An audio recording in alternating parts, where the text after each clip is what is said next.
me suis toujours intéressée à pourquoi il y a des gens qui réussissent tellement bien dans la vie alors qu'il y en a qui ont autant de difficultés. Puis je parle pas de réussir nécessairement financièrement, juste s'accomplir.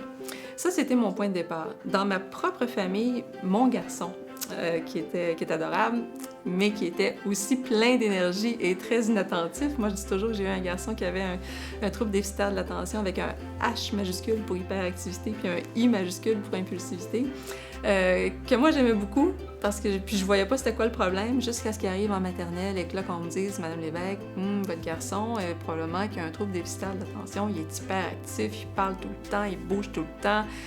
Il faudrait probablement le médicamenter à la maternelle. » Puis moi, je me suis dit, il n'y en est pas question. Marc-Antoine, en fait, oui, c'est vrai qu'il avait toutes ces belles qualités-là, de parler beaucoup, de bouger beaucoup, d'être inattentif, mais à côté de ça, il réussissait bien à l'école.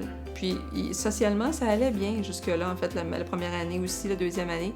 Mais éventuellement, socialement, ça a été beaucoup plus difficile. Et là, c'est ce que la plupart de ces enfants-là vivent, c'est-à-dire que s'ils sont vraiment très hyperactifs, impulsifs, ça peut engendrer des difficultés sur le plan social.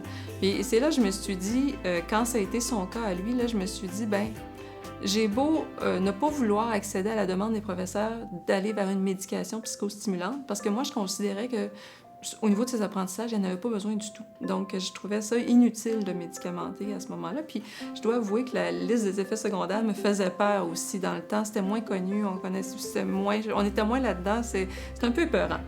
Mais devant sa détresse, je dirais, au niveau social, là, je me suis dit, ben, je peux pas juste ne pas le médicamenter. Il faudrait que je fasse quelque chose. Et puis, moi, ça coïncidait dans ma carrière universitaire au moment où je devais faire mon postdoc. C'est là que j'ai choisi de trouver, en fait, de chercher tout ce qui existait pour aider les enfants qui étaient aux prises avec un trouble déficitaire de l'attention.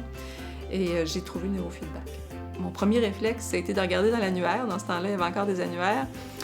Pour voir, y a-t-il quelqu'un à Montréal qui fait ça? Puis malheureusement, il n'y avait personne.